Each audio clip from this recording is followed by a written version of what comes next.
सभी साथियों को जय पासी, जय संविधान, जय भारत। साथियों, एक खबर वायरल हो रही है जो अयोध्या के गजेड़ी भेड़ गुरु, जिसके बारे में पहले वीडियो बना चुका हूं, जो आए दिन किसी न किसी पर करोड़ों रुपए का इनाम रखता है, किसी को मारने की धमकी देता है। तो अयोध्या से जो हमारे समाज की अवधेश प्रसाद पासी जी सांसद हुए हैं, उन पर भी उसने टिप्पणी की थी, जिसका मैंने वीडियो एक बनाया भी था, आप लोग देखा भी है। इस भेड़ गुरु ने कहा कि अगर हमें मौका मिला तो सबसे पहले भारत के संविधान को जलाने का काम करेंगे। लेकिन इसके बयान पर अभी तक ना तो प्रधानमंत्री, ना मुख्यमंत्री, ना प्रशासन, ना शासन, किसी ने इसकी टिप्पणी पर प्रतिक्रिया नहीं दी। ऐसे देशद्रोहियों के खिलाफ कार्रवाई होनी चाहिए या नहीं होनी चाहिए? अगर मुझे अनुमति मिल जाए तो मैं पहला ऐसा व्यक्ति होऊंगा कि संविधान को जला दूंगा। तो संविधान आप लोग जानते ही हैं, जिस देश के कानून की बदौलत देश के 140 करोड़ से ज्यादा, प्रधानमंत्री जी बोलते हैं 140 करोड़ देश की जनता, बल्कि 140 करोड़ से भी ज्यादा हमारे देश की जनता हो चुकी है,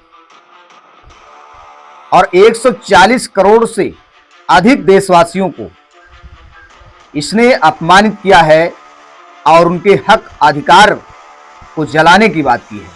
संविधान जलाने की बात का मतलब इस देश के शोषित, पीड़ित, वंचित समाज के लोगों को,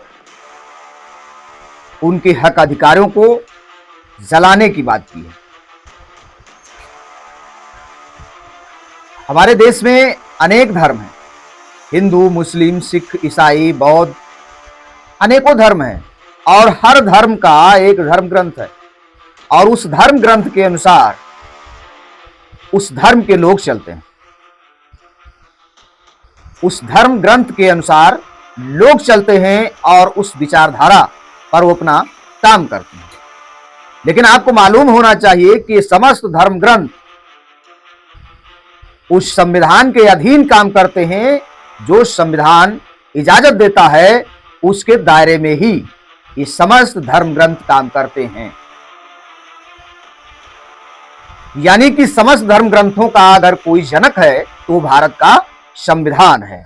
और उस संविधान को एक गजेड़ी जगत गुरु परमहंस अपने को बताता है, भेड़ गुरु, जिसने कहा कि अगर हमें मौका मिला तो पहले संविधान जलाऊंगा। लेकिन अभी तक आपने देखा कि मोदी जी संविधान की शपथ ली और संविधान को झुक करके नमन किया और माथे में लगाया। सिर्फ क्या यह नाटक है? जो संविधान को संसद के सामने जला सकते हैं, जो आए दिन संविधान बदलने की बात कर सकते हैं, जो संविधान को जलाने की बात करते हैं, आखिर हमारे देश के प्रधानमंत्री जी और मुख्यमंत्री महोदय उत्तर प्रदेश के क्यों नहीं बोलते? आखिर ऐसे लोगों को जेल में डालना चाहिए, लेकिन नहीं डालते हैं। ये दुखद है। और दुखद एक और घटना है साथियों, जो अपने समाज के पूर्व मंत्री कौशल किशोर जी, जो मोहनलालगंज से पूर्व सांसद भी रहे, पूर्व मंत्री रहे, लोकसभा क्षेत्र मोहनलालगंज से 5 साल पहले सांसद रहे, उसके बाद उन्हें मिनिस्टर बनाया गया। वो दलित सम्मेलन करने जा रहे हैं 7 तारीख को। इस पर सिर्फ कहना है समाज की बात है। मैं ये कहना चाहूंगा कि आखिर हमारा समाज शोषित, वंचित कब तक रहेगा? हमारे समाज के मिनिस्टर भी है, एमएलए, एमपी भी रहे। 10 साल आप मोहनलालगंज के इन दलितों की दशा सुधारने के लिए आपको जनप्रतिनिधि के रूप में इस क्षेत्र की जनता ने आपको चुना। आखिर ये दलित, ये शोषित, पिछड़े और इनकी आर्थिक दशा को सही करने के लिए ही लोकतांत्रिक व्यवस्था में ये चुनाव होता है, और इन्हीं की स्थिति को सही करने के लिए एमपी, एमएलए बनाए जाते हैं, मिनिस्टर बनाए जाते हैं, सीएम, पीएम बनाए जाते हैं। लेकिन दुखद है कि अभी हम लोग दलित सम्मेलन में ही लगे हुए हैं। आखिर कितने साल हमारे लोग मंत्री रहेंगे जब हम लोग दलित नहीं रहेंगे, जब हम लोग शोषित वंचित नहीं होंगे, इसका कोई समय सीमा नहीं है। ये दलित और शूद्र अनुसूचित जात में जो हम लोग आते हैं और हिंदू कैटेगरी में व्यवस्थाएं कुछ लोगों ने ऐसे बनाई, ब्राह्मण क्षत्रिय वैश्य शूद्र, उस श्रेणी में हमको डाल दिया गया। जबकि जिस समाज के पूर्वज इस देश पर 700-800 साल राज किया हो, उसे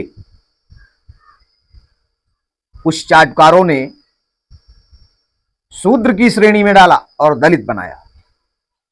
और इसी पद चिन्हों पे चल रहे हमारे समाज के राजनेता दलित सम्मेलन कर रहे हैं। आखिर कब तक दलित रहोगे, कब तक समाज ये दलित रहेगा? आपको ये दलित की दशा को सुधारने के लिए ही तो बनाया गया कि ये दलित है, इनको सही किया जाए और ये अच्छे हो जाएं, ये दलित टाइटल इनके ऊपर से हट जाए।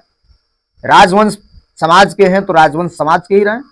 लेकिन इस पर अभी तक हमारे समाज के लोग सिर्फ दलित के नाम पर वोट लेने का काम करते रहे। नमस्कार, आप देख रहे हैं बासी समाज क्रांति न्यूज।